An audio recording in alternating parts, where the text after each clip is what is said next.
Alors bonjour à toutes et à tous, bienvenue donc dans les locaux de Podcast Volley. Aujourd'hui j'ai la chance de vous présenter un podcast qui va tourner autour du monde de l'endurance, donc du trail, avec Laurine, ma partenaire, qui va m'accompagner dans ce podcast, et puis moi-même qui vais vous raconter l'histoire du Grand Raid, donc c'est une course de VTT marathon. Donc bienvenue Laurine, comment est-ce que tu vas? Merci, salut, bonjour à tous. Ça va très bien, un petit peu fatiguée de la course d'hier, mais d'avant-hier, mais ça va très bien, plutôt en forme. Et Cool. toi? Ben moi ça va aussi, on va avoir assez d'énergie pour raconter nos deux histoires et Mhm. puis du coup livrer quelques petits détails et aussi expliquer comment se préparer à ce type de course s'il y a des personnes qui seraient intéressées pour ce même type d'effort. Exact, ouais. Donc on va déjà revenir un petit peu sur ta course. Toi, donc tu as fait le Grand Raid Marathon, Verbier Marathon. Est-ce que tu peux nous expliquer un petit peu pourquoi ce choix du VTT, sachant que tu viens plutôt du vélo de route? On sait, ou pour les auditeurs, Bastien a du coup fait les 24 heures du Mans vélo l'année passée. Donc pourquoi le VTT? Pourquoi l'ultra-distance? C'est vrai que on va dire j'aime pas faire les choses à moitié. Donc le fait de partir sur une longue distance, c'est un peu là où je prends beaucoup de plaisir. Les efforts, on va dire au-delà de 8 heures. Mhm. C'est vraiment là où j'essaie de me spécialiser. Et pourquoi le VTT? Parce que justement, il y avait un challenge de partir de zéro. J'avais même pas de VTT pour dire, donc je l'ai acheté cette année, je crois en mars, donc 2025. Et puis, en fait, c'était partir dans l'inconnu. Maintenant, pourquoi la course à Verbier? C'est parce que quand j'étais petit, je me rappelais qu'avec mon papa, on allait dans cette station, que j'étais sur un événement et que au final, je voyais à chaque fois le départ de cette course et que je comprenais pas ce que ça représentait. Je voyais 500 coureurs partir à 6 heures du matin dans le froid, passer un col un petit peu plus haut et en fait, j'imaginais pas qu'ils avaient encore de longues heures derrière eux. Donc voilà, c'était pour revenir et dire une vingtaine d'années plus tard, je suis là au départ et puis essayer de rallier l'arrivée. Parce que c'est vrai que sur cette course, il existe quand même des distances un peu plus petites que celle-ci. Du coup, directement la grande distance, donc qui fait 125 km si je me trompe pas, Mhm. et quelques 5000. 5000 et quelques de dénivelé. C'est une sacrée prépa. Du coup, tu dis que tu as acheté le VTT en mars. Depuis mars, du coup, à quoi ça ressemble cette prépa pour un 125 km Mhm. de VTT? Alors c'est vrai que moi c'est un peu particulier, je m'appuie et je fais aussi de la programmation pour mes athlètes et je leur fais faire des fois des aérox pendant l'hiver. Mhm. Donc c'est vrai que c'est assez peu commun, mais voilà, sachant que je fais pas mal de courses à pied en entraînement croisé, ça me fait faire du renforcement musculaire, donc on a fait un aérox les deux Mhm. Ouais, à en Saint-Gall. février, Mhm. exactement. Exact. Donc c'était une bonne expérience. On est sorti de là. Après moi, je faisais pas mal de ski de fond encore. Donc j'ai terminé ça avec du ski de rando en avril. Et j'ai commencé à rouler pas mal sur vélo de route, un petit peu comme l'année dernière. Refaire des sorties longues, etc., etc. Mais on va dire que j'ai réellement commencé ma préparation assez tardivement. Je me suis trouvé peu en forme à partir de juin, parce qu'on est rentré de vacances Mhm. du Canada. Et là, j'ai fait 3 mois de très très gros volume, oscillant entre 20 voire 25 heures d'entraînement. Et je crois que sur ma plus grosse semaine d'entraînement, je suis arrivé jusqu'à 35 heures. 35, excusez-moi, 30 heures. Qui est C'est déjà déjà pas pas mal. mal. C'était du jamais vu pour moi, même en prépa l'année dernière, j'avais pas fait ça. Et j'ai fait des petites erreurs dans ma prépa, mais on y reviendra. Et c'est pas un problème pour moi d'être critique sur mes propres erreurs, mais comme je dis, on y reviendra plus tard. Mhm. Du coup, si on rentre un petit peu dans ces détails, donc tu dis que tu n'étais pas très en forme à notre retour de vacances en juin. Mhm. Euh, Dans le détail, la préparation hivernale d'un ultra-distance, à quoi ça ressemble pour toi? Tu dis que du coup, le ski de fond, voilà, l'aérox, etc. Qu'est-ce que tu conseillerais et qu'est-ce que tu ferais différemment si c'était à refaire l'année prochaine? Alors, bon, moi j'ai fait beaucoup de vélo de route, Mhm. parce que c'est un gros plaisir pour moi d'aller découvrir encore certains cols en Suisse, sachant que l'année dernière j'ai plus fait du vallonné pour les 24 heures du Mans. Sur les 24 heures du Mans, juste pour revenir dessus, en solo, sur 24 heures j'ai fait 4000 mètres de dénivelé, mais voilà, sur entre 17 et 24 heures de vélo, donc c'est pas tant. alors que cette fois, j'allais avoir 5 mm de dénivelé sur une courte période, donc globalement 10 heures. Et donc, j'ai plus mis l'accent sur le dénivelé cette année, donc j'ai fait beaucoup de cols. Et que ce soit des cols très longs, voilà, donc j'ai plutôt misé sur les sorties longues, d'où le haut volume d'entraînement. Et je pense que mon erreur aura été, et je l'ai payé le jour de la course, de pas faire assez de VTT. Donc j'avais les 2 vélos à disposition. Et au lieu de faire un ratio 50-50, voire même 60% de VTT, 40% de vélo de route, j'étais plutôt à 80, voire 90%, 90% de vélo de route. Mon vélo VTT a peut-être fait une douzaine de sorties. Par contre, et je sais aussi dire ce que j'ai fait de bien, j'ai fait des reconnaissances du parcours, que ça soit voilà, avec des amis, avec Roxane, avec Timo, avec Rémi. Et voilà, j'ai fait 3 reconnaissances du parcours, quasiment 2 fois le pas de Lona, donc qui est la grosse difficulté, où il y a un portage. Et puis voilà, donc c'est vrai que j'ai pas fait assez de VTT. Par contre, j'ai reconnu le parcours sur les peu de sorties VTT que j'ai faites. Et donc une bonne préparation physique générale, mais peut-être pas assez de spécifique pour une course aussi exigeante que celle-ci. Voilà. En fait. C'est vrai que je suis habitué à rester très longtemps sur le vélo de route, à bien m'alimenter, tout ça. Par contre, le jour de la course, j'ai beaucoup souffert des bras, notamment en dénivelé négatif. C'est vrai que j'ai beaucoup pensé au dénivelé positif, mais en VTT, il y avait tout le dénivelé négatif. Et j'ai beaucoup souffert des bras. Donc, qu'est-ce que ça veut dire? Ça veut dire que j'avais du mal même à freiner à la fin. J'avais plus assez de force dans les mains. Et le bas du dos aussi. C'est vrai qu'il y a beaucoup de chocs, encore une fois, dans les descentes. Et donc, c'est vrai que j'ai souffert du bas du dos, des bras. Après, au niveau des cuisses ou au niveau du cardio, c'était pas trop un problème, du coup, parce que le vélo de route fait le taf, quoi. Ouais, tu avais quand même le physique qui était à point le jour J, mais voilà, le spécifique. Donc, pour donner un ordre d'idée, j'avais prévu 6000 km en amont de cette course. J'en ai fait 5005, donc c'était honnête. Et puis voilà, je tournais à 1 ou 2 renforts musculaires par semaine. Et du coup, à 3-4 sorties, voire 5 sorties par semaine. Et j'avais pas trop de sorties nocturnes à faire. Alors que l'année dernière, j'avais beaucoup roulé de nuit pour les fameuses 24 heures du Mans. Donc là, c'était beaucoup de jours. Voilà. Une fois que cette prépa était terminée, du coup, donc tu as été sur la ligne de départ à Verbier. Est-ce que tu peux nous raconter un peu ton ressenti de ce début de course? Comment tu étais? Dans quelle prédisposition physique, mentale? Est-ce que tu étais prêt? Est-ce que tu avais envie d'y aller? Comment tu te sentais? Alors, envie d'y aller, oui. J'avais vraiment... j'étais quasiment certain d'aller au bout. En tout cas, dans mon état d'esprit, je m'étais donné les moyens. Maintenant, j'ai ressenti un petit peu de fatigue et si je reviens aussi sur le fait que j'accompagne aussi des sportifs, j'ai eu la chance de faire certaines assistances d'ultra. C'est vrai que mon rôle de coach aussi, c'est d'être présent pour certains de mes athlètes. Et une semaine avant, c'était la CCC, donc de l'UTMB, les finales World Series. Et j'avais un de mes clients qui était dessus, donc Diego, et j'ai fait l'assistance pendant la nuit.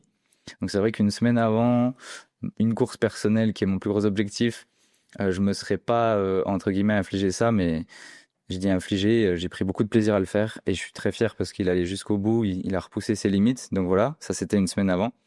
Et après, donc on avait notre beau-frère Alban qui faisait la Swiss Peak Trail 100 km qui est parti un jour avant. La veille. Ouais, donc on est allé le voir au départ à 11h du soir et c'est vrai que la veille de course, très peu dormir, c'est pas très conseillé.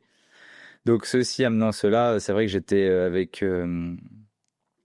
mes armes au départ et puis quand même dans un bon état d'esprit à 6h du matin, donc à Verbier. Il faisait assez frais, mais on était sur une très belle journée, en tout cas annoncée. On est quand même parti avec les jambières, avec les manchettes, avec la veste sans manches. Et puis c'est parti très fort parce que c'était quand même l'édition des championnats du monde. Donc il y avait les élites qui étaient devant nous, qui sont partis 5 minutes avant. Et ce qui fait qu'il y avait beaucoup d'engouement autour de cette course et tous les amateurs autour de moi étaient bien affûtés. Donc voilà, c'était un beau départ en tout cas. Est-ce que ça rajoute un stress supplémentaire d'avoir ces élites autour ou est-ce que non, on prend... Bon, déjà, on joue pas dans la même catégorie. Donc, ce qu'il y a, c'est que non, au final, c'est même beau à voir la différence de niveau entre eux, les élites, donc ceux qui en font leur métier, et puis nous, les amateurs qui faisons ça juste pour la notion de finisher. En tout cas, c'était ma part. C'était un effort que je faisais contre moi-même et puis pas contre d'autres personnes. Voilà. Du coup, le départ, il était aux alentours des 7 heures du matin. Donc, comme tu dis, il faisait bien frais. On était au bord de la piste et il faisait bien froid. Et puis, le début de course, ça part quand même plutôt très, très vite. Comment tu gères un petit peu ça, sachant que voilà, ça va être une course qui va durer plus de 10 heures. Est-ce que tu essayes de t'économiser? Est-ce que tu sais que ça va être un ultra-marathon et du coup, tu lèves le pied un petit peu au début? Enfin, c'est quoi ton plan de course, on va dire? Ouais, c'est vrai que je conseille toujours à mes clients de partir plutôt prudemment, chose que je n'ai pas faite. Et du coup, j'ai tenté de le mettre en place, mais c'est vrai que j'étais quand même trop au niveau des pulsations cardiaques. Faut se dire que ça part vite. Moi, j'ai laissé les jambes doubler, mais c'est vrai que j'étais parti bien avant dans la ligne de départ.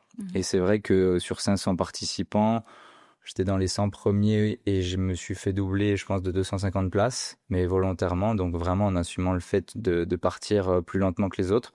Pour autant, j'étais quand même à 200-210 watts dans la première montée et pendant 1 heure. Ce qui fait que c'est plutôt un rythme de course de 5-6 heures, quoi. Et ça n'a pas manqué, donc plus tard, je l'ai payé.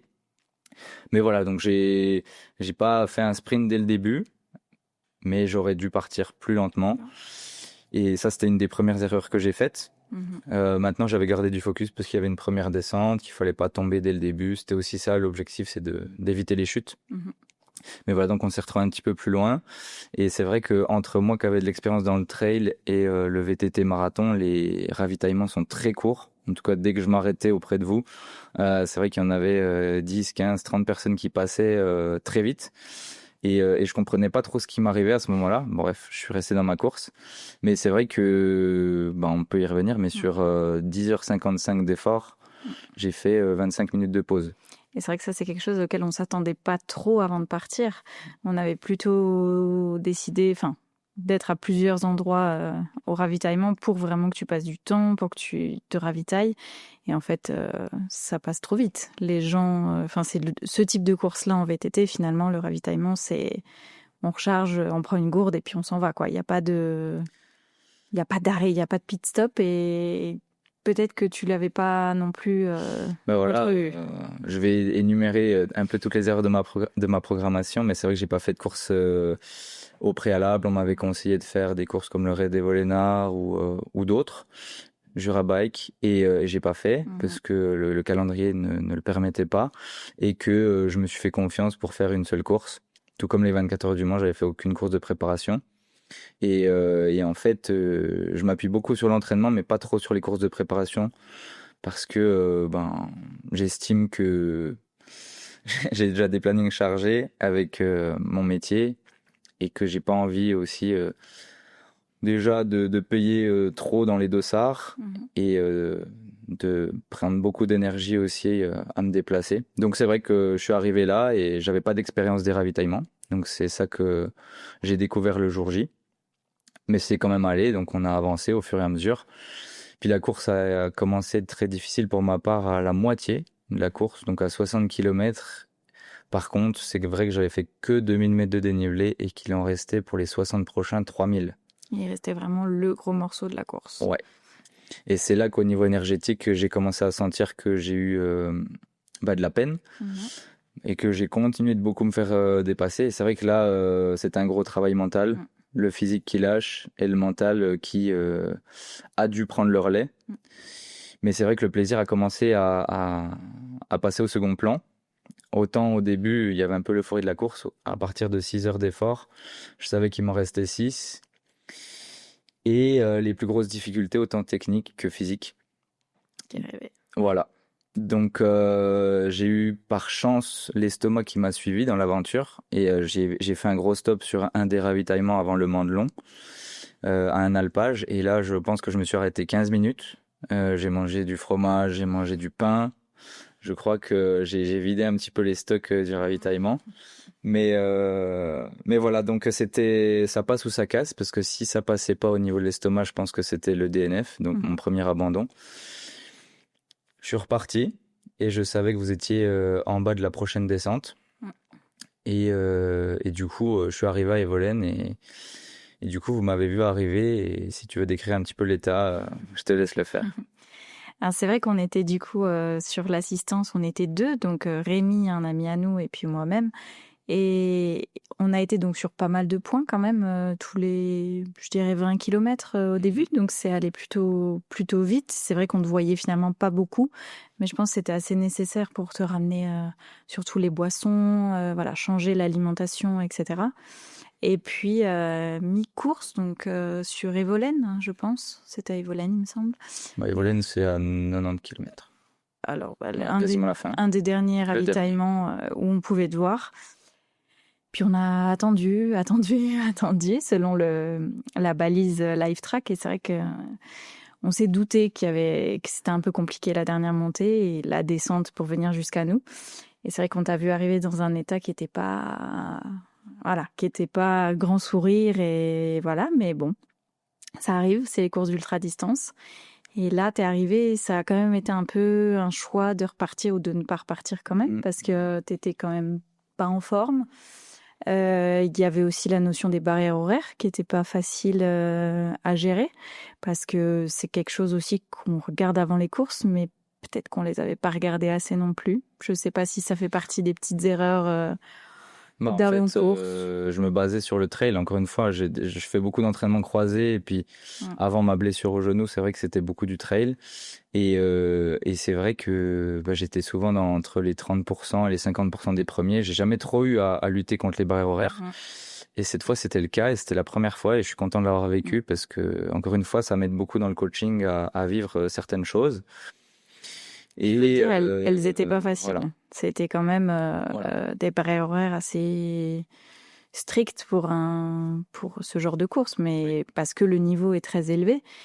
Et c'est vrai qu'il s'est posé la question de repartir ou de ne pas repartir parce qu'il fallait passer cette fameuse barrière horaire en bas du Padlona, sinon tu pouvais pas monter en fait. Voilà. Et donc là, qu'est-ce qui s'est passé dans ton cerveau? Alors nous, on est arrivés, on a essayé de t'encourager. Moi, je t'ai quand même proposer la possibilité même si c'est évidemment toi qui choisissais, mais de te dire que c'est pas une tare d'arrêter, c'est pas une tare d'abandonner, ça arrive à tout le monde. Il y a des jours avec, il y a des jours sans. Et comment t'as réussi à switcher et à te dire maintenant j'y vais, j'ai tant de temps, c'était quand même précis, hein, il te fallait, t'avais enfin je pensais que c'était à 16h pour monter. Puis au final c'était 16h15. Donc voilà, déjà on avait... T'avais un peu de marge, mais... Pas la bonne info. Mais je m'étais mis dans la tête 16h, je crois qu'il était 13h45 de tête, donc j'avais 2h15 et réellement j'avais 2h30. Et c'est là que le fait d'avoir fait la reconnaissance, notamment cette section-là, je l'avais fait avec Timo, on l'avait montée en 2 heures. Dans une plutôt bonne condition pour ma part, parce que j'avais pas eu toute la fatigue en amont, et là j'arrivais vraiment avec une grosse dette d'énergie. Pas un mental au top, et puis il commençait à faire un petit peu chaud quand même. Et voilà, donc là, ça voudrait dire que j'avais 15 minutes de marge et pas dans le meilleur physique. Donc, si j'arrivais là-haut et que je pouvais pas le passer, c'est vrai qu'il y avait tous les amis qui m'attendaient de l'autre côté de la montagne, mais que moi, j'allais devoir rebrousser chemin. Donc, c'est-à-dire, à ce moment-là, faire DNF parce que c'est interdiction de passer de l'autre côté. Et parce qu'effectivement, il faut le rappeler, si tu passais pas ce sommet-là, tu ne pouvais même pas continuer de l'autre côté, tu étais obligé de faire demi-tour et puis de retourner en arrière. C'est ça. Ce qui est quand même pas fun. Ça arrive, hein, ça arrive. Je savais que c'était arrivé à certains concurrents les années. Chaque année, ça arrive, hein, une centaine de personnes ou plus. Voilà, mais donc ça fait partie du jeu. Et qu'est-ce que je me suis dit à ce moment-là? Je me suis dit, il te reste 5%. J'avais quantifié 5% d'énergie dans ma tête. Et je sais que ça m'était déjà arrivé dans un trail. Encore une fois, je m'appuie sur mes expériences passées. D'avoir déjoué un petit peu les diagnostics et de m'être accroché et d'avoir eu ce second souffle. Et donc, intimement convaincu que ça pouvait revenir. Et je me voyais déjà le lendemain, en fait, j'ai eu une pensée me voyant abandonner à ce moment-là et le lendemain regretter cette décision, peut-être même avant le lendemain, de me dire, voilà, t'as pas tout donné. Et c'est vrai que moi, souvent, je donne des conseils, hein, je suis une quarantaine de personnes et c'est assez récurrent de dire, voilà, tant que t'as pas tout donné, t'arrêtes pas. Et si je l'applique pas à moi-même, ça a pas beaucoup de valeur. Donc, je me suis dit, si je veux que j'ai un discours qui soit cohérent dans l'accompagnement, il faut que je me l'applique à moi-même. Donc ça m'a aidé. Et puis j'ai deux choses que j'avais pas encore trop utilisées, c'était mes écouteurs. Donc j'avais tout fait sans musique. Et là je me suis mis des discours de motivation. De toute façon c'était pas sur de la route, hein, c'était sur des sentiers de VTT, il y avait aucun risque. Donc j'ai mis ça m'a beaucoup aidé. Et j'ai repris quand même un peu de caféine à ce moment-là. Et puis c'était parti quoi. Donc je savais que si je devais abandonner la montée, au moins j'allais pas avoir de regrets. Puis c'est passé pas mal de choses, donc je vais revenir succinctement dessus, mais voilà, j'ai fait une petite chute dans la montée, légère, parce que j'ai accroché une barrière. En tombant, sans m'en rendre compte, j'ai fait tomber mon téléphone. Et en repartant et en voulant mettre la musique 15 minutes plus tard, ben, je me rends compte qu'il n'y a pas de musique. Et en appuyant un peu dans mon dos avec ma main, ben, je me rends compte qu'il n'y a plus mon téléphone. Donc là, c'est deux choix. C'est soit tu essaies de passer les barrières horaires et tu vas devant, ou soit tu repars en arrière et tu loupes ta course. Et moi, j'ai pas trop réfléchi. Le choix était vite fait. Voilà, donc j'ai laissé mon téléphone en arrière. Je me suis dit que j'y reviendrai plus tard et que si je le retrouvais pas, c'était pas grave, que la course en valait la chandelle.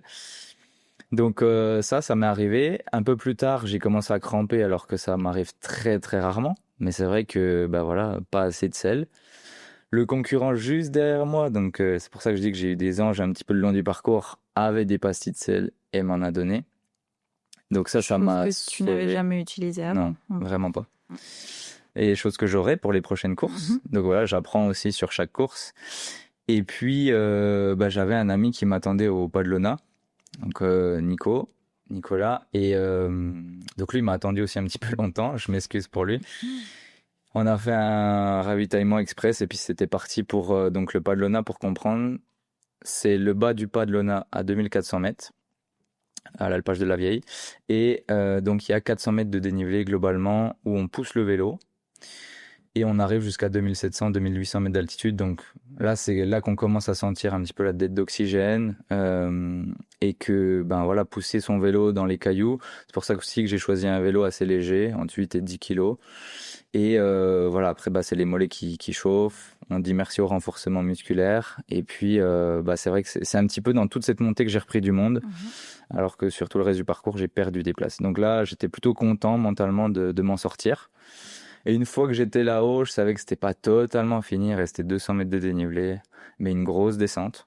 Et puis, tu avais passé la barrière horaire. Donc, barrière horaire, on savait que c'était bon, que c'était validé. Puis voilà, il est resté la dernière descente qui s'est bien passée. Donc, il commençait à faire un petit peu froid parce que, ben voilà, un peu frais à l'ombre. Mais on voyait on voyait le village en bas. Et puis j'ai recommencé à s'offrir des bras, j'ai serré les dents, et puis je savais que les amis, ils étaient là. Est-ce que tu as pensé à ça, du coup, dans la dernière descente? Tu savais l'objectif d'être finisher et puis de retrouver tout le monde après. Est-ce que ça t'a porté un petit peu dans la dernière descente? Alors en toute franchise, beaucoup plus que dans d'autres courses. Celle-ci, je la dédie à toutes les personnes qui m'ont soutenu pendant la course.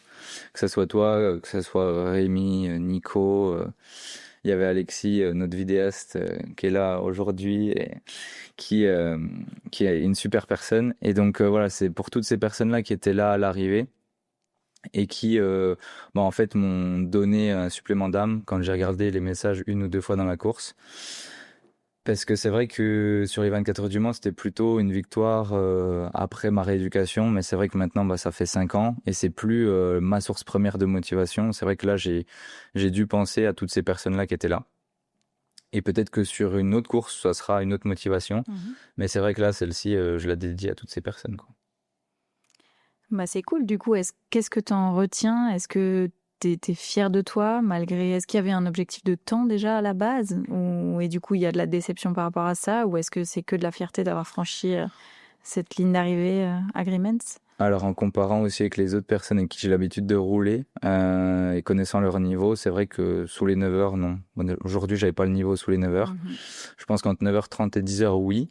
Donc, ça me faisait comme une amélioration de 50 minutes, voire même 1 heure.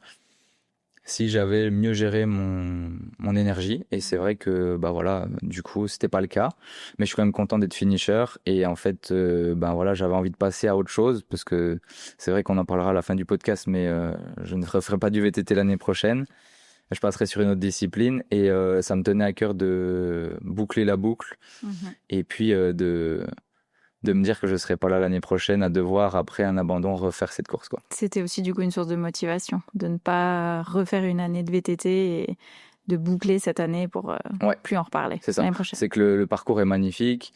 J'aurais du plaisir à accompagner des clients et être là à faire l'assistance, mais j'ai plus envie d'être sur le VTT. Parfait. Voilà. Et puis, ouais. On l'accompagnera, Alex. De fou. Donc, Alexis qui sera au départ du Grand Raid, le grand Raid. L'année prochaine, Pas Hérémence. en 2026. Voilà. C'est acté. 22 septembre Voilà. 2025. Donc, ça me fera plaisir d'accompagner Alexis. Et Parfait. puis, donc, on va faire une petite transition sur cette fois ta course à toi, qui était ce week-end. Donc là, aujourd'hui, pendant qu'on enregistre, on est lundi. Tu as couru samedi. Donc toi aussi, tu as eu de la chance, comme moi, d'avoir des magnifiques conditions. Si on parle succinctement de toi, parce que c'est vrai que les gens ils me connaissent un petit peu maintenant sur mon compte Instagram, mais donc toi, Laurine, tu as commencé le sport plus tôt que moi. Qui tu es? Ouais, qui tu es. Moi qui te côtoie depuis 6 ans maintenant, mais du coup, il y a des personnes qui vont se demander quel sport a-t-elle fait plus jeune, quelle étude, et puis aujourd'hui, quelle est ta pratique? Exact. Très rapidement, je fais du sport depuis toute petite. J'ai baigné dans un cadre familial sportif.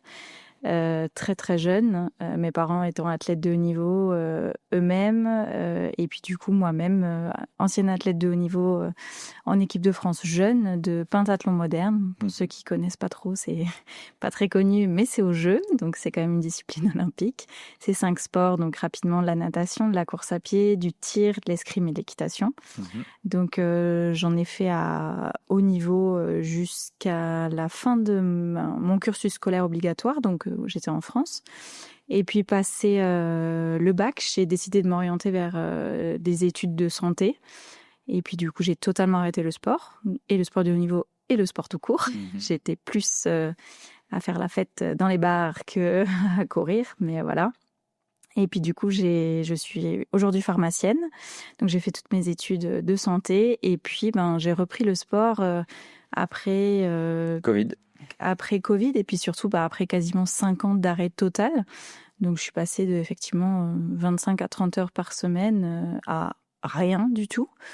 D'un côté par un dégoût du sport en général, parce que quand on fait à un niveau même jeune, tu fais que ça, ça devient des fois un peu trop. Puis après, tu connais autre chose, tu connais la jeunesse, la vie, et puis voilà. Et puis jusqu'au jour où je me suis dit, tu peux pas passer de cette sportive-là qui faisait autant de choses et au-delà du haut niveau à être sportive tout court à rien du tout. Donc en fait, c'est pas possible. Et du coup, ça m'a un peu boostée, effectivement, pendant le Covid. Donc, on était en confinement dans mon appartement à Reims. Et puis, c'est aussi grâce à toi. Hein, tu m'as bien motivée à reprendre. Et puis, voilà comment c'est revenu. Donc, au début, avec 2-3 kilomètres, durement fait, parce que j'avais de la peine à faire 3 kilomètres d'affilée sans m'arrêter et à un rythme convenable. Mais donc c'était dur mentalement et pour l'ego et pour tout, de repartir c'est même plus 0 en fait, je pense que c'est moins 8000. Et puis surtout quand on se compare, malheureusement, on compare toujours à ce qu'on a pu faire avant, alors qu'il y a un monde entre ce que je faisais avant et ce que je faisais à ce moment-là. Tu faisais de la course à pied en distance courte, en mode sprint. Exactement. Voilà, et puis j'avais 15 ans et puis voilà, pas le même physique, pas le même âge, donc incomparable. Mais j'ai repris et puis ça a été pas facile au début, mais on s'est bien accroché. Et puis voilà, aujourd'hui je cours des 55 km en montagne, donc et du coup, en combien de temps? Contente. En du coup 4 ans et demi, 5 ans. J'ai recommencé post-Covid et puis voilà, j'ai vraiment commencé les premières compétitions en 2022, je dirais. Ouais. Donc 2 ans après. Et puis le trail principalement par quoi comme distance? J'ai commencé par le premier trail, c'était un 26 km, il me semble. Mais j'avais dû faire des petites courses sur route aussi, des 10 km. Il y avait eu un semi. Un semi-marathon, effectivement. Mon premier semi-marathon, parce qu'à l'époque, du coup, je courais de la petite distance, donc je faisais pas de semi-marathon. Donc un premier semi-marathon, des petits trails, et puis voilà. Tout ça m'a donné envie de faire plus, et puis le cercle familial m'a aussi beaucoup aidé, parce que du coup, dans ma famille, Eux, ils n'ont pas arrêté. Ils n'ont pas tous arrêté, où il y a eu des moments où il y a eu plus ou moins, mais on a maintenant vachement bien repris. Mhm. Et puis du coup, on s'éclate dans toutes ces disciplines. Donc, mais voilà, il a fallu quand même au moins 2-3 bonnes années avant de retrouver un niveau convenable. Et puis maintenant, d'année en année, ça ne fait que progresser avec les bonnes prépas et puis les bons choix de compétition, tout ça. Donc, Moi, ça me tenait à cœur aussi de dire que je n'étais pas coaché depuis le début. exact. Donc c'est vrai qu'au début, c'était aussi un peu ta maman qui avait de l'expérience Mhm. dans la science de l'entraînement. Moi qui n'étais pas encore coach à ce moment-là, c'est vrai que j'étais pas coach à ce moment-là. Après, il y a eu Robin, Exactement, donc Robin de Stay in Motion. Quand je me suis installée ici à 3 ans maintenant en Suisse, et puis tu m'as mis en contact avec Robin. Et effectivement, ça a été un super déclencheur en fait dans le trail parce que il y a énormément de compétences et de résultats, voilà. Et puis c'est vrai que ça a été, c'est la première fois que j'avais en fait un entraîneur depuis mes années de sportive passées. Et donc c'était génial pour remettre une base et puis s'entraîner convenablement. Donc pendant une année qui m'a menée à ma première longue course, qui était la MCC l'année dernière. Ouais. Donc à 40 km avec 2000 et quelques de dénivelé. Et donc voilà, c'était vraiment un bel accomplissement. Et puis ensuite on a décidé de... Après, on a fait de l'aérox, on a fait du triathlon. Exactement. Voilà. Et puis, on a décidé mutuellement que ce soit toi qui fasses maintenant mes prépas, par souci de facilité aussi, et puis parce que ça me convenait bien, ta façon d'entraîner, et puis de... J'avais plus accès facilement à ton planning. C'est ça, c'est assez facile. Mais ça s'est bien passé, et puis c'est vrai que c'est toujours particulier parce qu'on a du coup nos objectifs qui sont des fois même dans des sports différents. Donc ça nous arrive de faire des sorties à vélo ensemble, des sorties trail, mais c'est vrai que plus souvent en trail tu vas seul. Quand je vais en vélo sur mes longues sorties, je vais seul. Et c'est vrai qu'on se rejoint des fois sur le renfo ou de l'aérox. Donc c'est vrai que cet hiver on va refaire un petit peu d'aérox ensemble. Et si on revient sur cette course, comment est-ce qu'elle s'est passée? T'as eu une course aussi cet été où je t'ai accompagné, qui était sur la fin très difficile. T'as dû te pousser. Est-ce que là tu t'es poussé autant? Et voilà. Donc globalement, comment s'est passée cette course? Alors, beaucoup mieux que la première course de la saison, qui avait été vraiment très difficile mentalement dans les 15 derniers kilomètres. Et du coup, qui m'avait mis un petit peu de pression pour celle-ci, pour donc du coup la Wild Trouble 50K qui s'est passée ce week-end, parce que du coup, ça m'a pas mis en confiance. Je pensais pas pouvoir aller au bout de celle-ci, qui était encore plus longue, encore plus de dénivelé. Et puis finalement, je suis arrivée dans un bon jour. Il faisait très beau, on était bien, donc c'était une super journée. Et puis le mental était là. Donc quand le mental est là, souvent ça va déjà bien mieux. Et puis je suis partie, et puis je me suis dit que ça serait une longue balade. Effectivement, ça a été quand même assez long, 10h45 sur les sentiers. Mais c'était génial. Alors c'est jamais facile, hein. C'est 54 km en montagne. Il n'y a rien de facile. Je pense même pas 1 kilomètre de facile sur les 54, mais c'était une très belle course. J'avais estimé à peu près des temps de passage à chaque point de ravitaillement. Et puis dès le début de la course, j'avais une quinzaine de minutes d'avance que j'ai réussi à garder à peu près tout le long. Et puis comme un petit peu toi sur ta course, je savais qu'il y avait du monde. Donc j'avais 2 amis qui m'ont rejoint très haut dans la montagne pour monter à la cabane du Wild Trouble à presque 2800 mètres d'altitude. Donc ça, c'est pareil, c'est un boost énorme quand tu vois des gens sur le parcours qui sont là pour toi, qui sont là pour t'encourager. Ça change toute une course, même si je pense que je serais allée au bout toute seule, mais peut-être encore plus dans le dur que ce que j'ai été. Ouais. Donc ça, c'est génial. Je savais que tu étais au ravitaillement, donc il y avait 2 ravitaillements assistés, donc ça, c'était quand même génial. Le fait de pouvoir, pareil, changer en trail, c'est vrai qu'on porte vite lourd sur le dos quand même, hein, quand on part pour 10 heures de course, ça peut vite faire mal au dos. Et du coup, j'étais bien contente de te croiser 2 fois pour le boost mental, pour switcher la nourriture, pour voilà, ça fait toujours du bien. Donc ouais, c'était top. La fin était un petit peu longue, c'était dur pour allier l'arrivée. Alors que des fois on se dit c'est des sentiers tout plats, il y a juste à courir, c'est 10 km, qu'est-ce que c'est 10 km sur le plat? Mais après 45, c'est un peu long.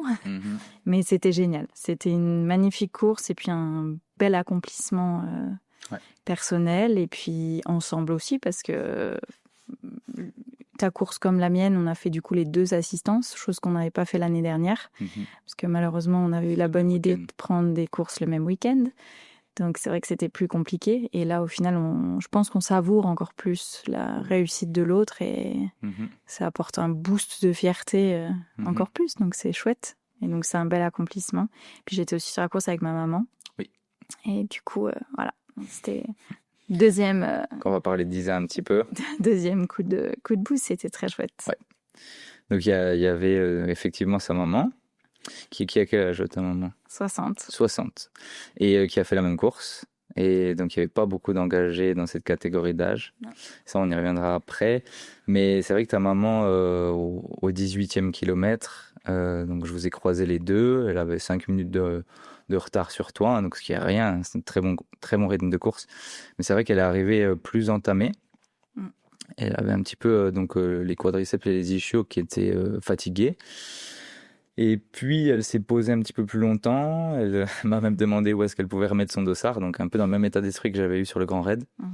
Et c'est vrai que, de par les athlètes que j'ai suivis, encore une fois, j'ai un athlète que je suis en prépa physique qui est coaché par Robin. Donc, c'est vrai que, il m'avait raconté l'histoire de son 100 miles avec Robin qui lui avait dit de pas prendre de décision hâtive. Et je pense que c'est vraiment ça, c'est quand on arrive dans un ravitaillement et puis qu'on n'est pas bien, il faut pas abandonner tout de suite, il faut vraiment se laisser l'opportunité de peut-être repartir et se rappeler pourquoi est-ce qu'on fait ça, se rappeler que si on n'a pas envie d'être là l'année prochaine, de faire d'autres courses, c'est aujourd'hui que ça va se passer, que quand il y a des conditions parfaites, ça va peut-être pas être comme ça l'année prochaine, qu'au final, on a le droit d'abandonner plus tard et qu'une organisation aussi grosse que le Voyage Trouble ou le Grand Raid s'occupera des rapatriements au fur et à mesure, mais voilà, c'est qu'il faut pas se dire on va être bloqué au-dessus de la montagne. Bien sûr, c'est de notre responsabilité, mais ça se passe souvent mieux que ce qu'on pense. C'est vrai que le cerveau a des capacités à nous faire douter au moment où on a envie d'abandonner. Et si on laisse pas taire ces mauvaises pensées, on a toutes les raisons d'abandonner. Donc, elle est repartie. Donc je l'ai bien que mal. Voilà, je l'ai pas eu avec moi à côté dans le van pour aller au prochain pas de ravitaillement. C'est ce que je lui disais. Est-ce que tu as envie d'être à côté de moi dans le van avec la sensation désagréable d'avoir abandonné? Donc elle est repartie et puis on l'a retrouvée au final 1 heure après toi sur l'avant-dernier ravitaillement. Et elle était très en forme. Enfin, moi je l'ai trouvée très en forme. Elle a remonté du monde et elle a fini première de sa catégorie. Donc elle a fait le podium avec tous les premiers de chaque catégorie. Et donc voilà, comme quoi elle l'aurait jamais imaginé. Non. Et c'est ça les belles histoires, c'est que voilà, il faut s'accrocher jusqu'au bout. Et ça, on peut dire aussi que du coup, c'est quand même grâce pas que, mais l'assistance y joue beaucoup. Croire à ce fameux second souffle que tu as eu aussi du coup sur la course du Grand Raid, c'est qu'il faut se le mettre dans la tête que sur une course d'ultra-distance, ça revient toujours. Pas toujours, mais dans les 3/4 du temps, si on se fait confiance, il y a de grandes chances que ça revienne. Il faut juste accepter les moments où c'est compliqué et ce moment-là, effectivement, il peut durer 30 minutes, il peut durer 3 heures. C'est pas facile, mais souvent il y a quelque chose de beau derrière et quand tu as une assistance, c'est encore mieux. Tu sais que tu peux compter dessus. Alors, les assistances de nuit, encore plus. Pour ceux qui font de l'ultra-distance, il y a des passages de nuit. On a bien vu que cet été, sur les personnes que tu as accompagnées, c'était un coup de boost énorme. Et voilà, c'est des petites choses qui font que ça peut changer une course. Ouais, je pense qu'il faut être lucide. Il faut savoir à quel point où est-ce qu'on a mal déjà. Est-ce que c'est gastrique ? Du coup, manque d'énergie. Est-ce que c'est articulaire? Du coup, c'est différent de musculaire. Est-ce que c'est au niveau des tendons? Et c'est vrai que chaque blessure est un petit peu différente. Et puis, est-ce que c'est l'objectif principal? Est-ce qu'on est prêt à souffrir plus pour celui-ci? Et est-ce qu'on n'hypothèque pas les courses d'après? Mais dans ton cas, c'était la course principale. Dans mon cas, c'était la course principale. C'est pour ça que pour certains de mes athlètes, notamment Diego qui a réussi sa CCC, quand il a eu le DNF sur l'extraversé, c'est vrai qu'on savait que derrière, il a bien fait d'abandonner ici parce qu'il y avait encore des grosses courses qui l'attendaient. Donc, c'est vrai qu'il faut pas toujours foncer tête baissée. Il y aura toujours des répercussions, des fois quand on va plus loin dans l'effort. Et puis on cause des lésions aux structures. Donc voilà, c'est toujours des décisions. En tout cas moi en tant que coach, il y a l'intégrité physique des athlètes et puis c'est pas juste la mentalité de tu serres les dents et tu vas au bout. Il faut quand même réfléchir à où est-ce qu'on va. Ça c'est clair. Donc petit disclaimer. Voilà, donc c'était une belle course. Aujourd'hui, on est là. 2 jours après, t'es plutôt bien, t'as pas trop de douleur. C'est aussi synonyme d'une bonne préparation. De te dire que là, tu pourrais recommencer un peu l'entraînement tout doux, tout léger, avec un peu de vélo, de la natation, et puis voilà. Ouais, exactement. C'est surprenant. Je pensais être un peu plus mal en point que ça. J'étais quand même un peu mal en point, pardon, sur la course, mais surprise, effectivement. Pas grand-chose à trouver de négatif. Il y a toujours mieux à faire sur ces courses-là. On peut toujours gagner 1 heure par-ci, par-là. Mais pour un premier 50 km et au vu du profil du parcours qui avait beaucoup de dénivelé, qui montait très haut, qui avait beaucoup de technicité, c'est quand même une belle fierté d'être arrivé au bout. Et puis voilà, sans bobo particulier. Donc voilà, un petit peu de repos et puis repartir, se plonger dans les prochains objectifs. Mais voilà, il fallait attendre de boucler ça avant de penser à la suite. Pas tout mélanger, pas prendre des dossards déjà sur un coup de tête avant même d'avoir fini une saison, surtout avoir fini un gros objectif. Parce qu'au moins là, l'objectif il est réussi, il est acté et on sait qu'on en est capable. Et puis du coup, c'est plus facile pour repartir sur une saison. Après, ce sera peut-être d'autres types de formats, d'autres... la question vient, qu'est-ce que tu vas faire l'année prochaine ? On en a déjà parlé, mais du coup... T'as les idées claires là-dessus. Ça peut encore bouger parce qu'il n'y a pas de dossard à acheter, mais du coup, ça serait quoi l'idée ? L'idée, ce serait de couper la saison en 2 et puis faire la première moitié de saison sur de la prépa triathlon pour potentiellement faire un premier Alpha Ironman en début d'année, enfin vers mai-juin, donc un premier 70.3. Parce que du coup, j'ai fait mes premiers triathlons cette année et puis avec mon passif de nageuse, j'ai quand même vraiment accroché à la discipline. Donc voilà. Et puis faire la deuxième partie d'année sur le trail parce que ça reste ma discipline coup de cœur, même si c'est pas là où je suis le meilleur, mais quand on aime être sur les sentiers, ça vaut tout l'or du monde. Donc on verra pour les distances, sûrement des plus petites et puis peut-être de nouveau un 50 kills si je trouve quelque chose qui me plaît, quelque chose qui me tente. Et puis voilà, par-ci par-là, de l'aérox pour de la préparation. Et puis, mais voilà, ce sera pas plus de 2 très gros objectifs. Et le reste, ce sera des courses, voilà, des objectifs B et des objectifs secondaires. Mais voilà, je reste raisonnable sur les objectifs principaux. 2, c'est déjà pas mal.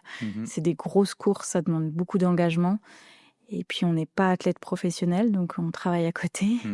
Donc, il ne faut pas négliger les plus de 45 heures de boulot à côté, quand même. Donc voilà, c'est des beaux objectifs, mais on va essayer de faire ça intelligemment.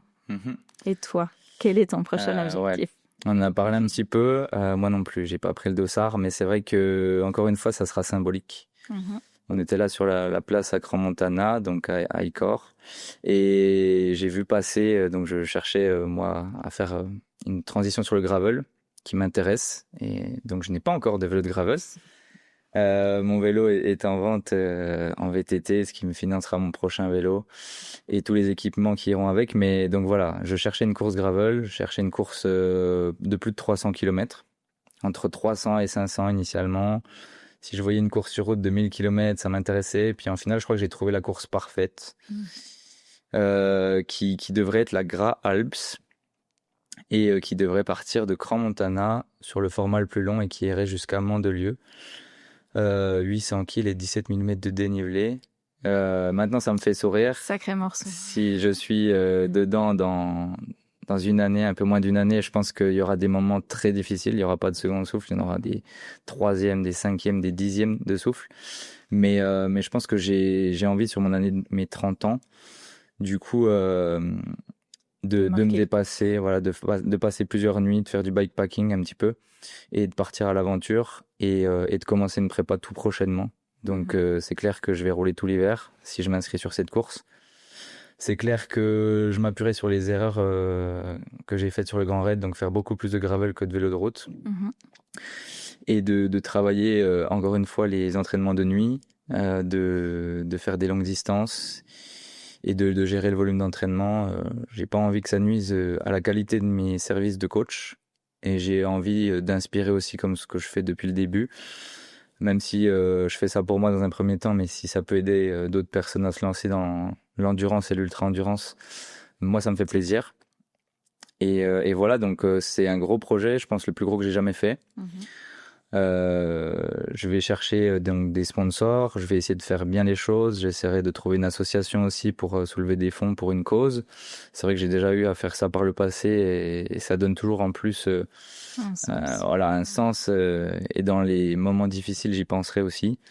Donc c'est au titre de projet aujourd'hui, mais je pense que en rentrant de nos vacances en Espagne, on va tout mettre en place. Et puis, il y aura des séances sur le vélo par 0 degré qui arriveront prochainement, mais je pense que j'ai déjà hâte d'y être. Et puis, quand on n'a pas d'objectif, pour moi, c'est difficile de se donner autant de la peine. Donc voilà, pour moi, mon coaching est basé sur la recherche d'objectifs qui ont du sens. C'est jamais moi qui définis les objectifs de mes clients, mais je veux en tout cas qu'ils en aient. Et mes clients qui en ont et qui sont fixes et qui sont animés par ça ont 5-6 fois plus de résultats que les autres. Et ça, c'est pas moi. C'est pas moi qui le dis. C'est concret. Il n'y a pas de secret. Voilà. Donc, c'est un podcast qui va gentiment toucher à sa fin. J'ai annoncé mon prochain objectif. Tu as annoncé le tien. On se retrouvera peut-être ici dans un an en parlant de ceci. Voilà. Et voilà. En tout cas, c'est toujours une quête de dépassement de soi. C'est pour ça l'endurance. C'est pas des efforts de 10 secondes maximaux, c'est plutôt des efforts de plusieurs heures, de plusieurs jours.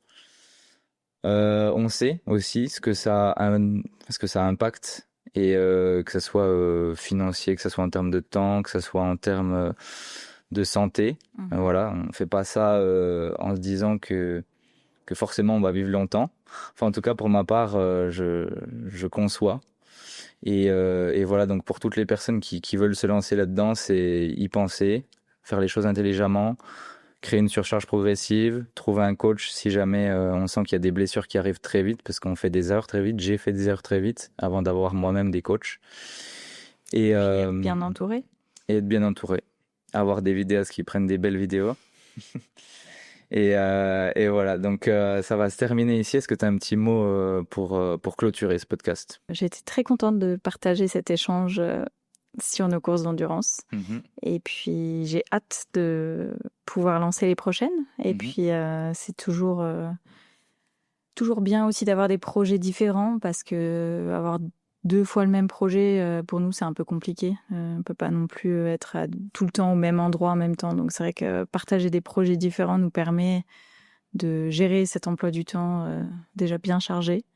Et puis voilà, être bien entouré et puis faire les choses, comme tu disais, progressivement. Ouais. L'endurance et l'ultra-endurance encore plus. Il faut vraiment le faire intelligemment. Mais c'est des chouettes sports. Bon, voilà. En tout cas, c'est une bonne heure d'échange. Et puis, on se dit à très vite sur un nouveau podcast.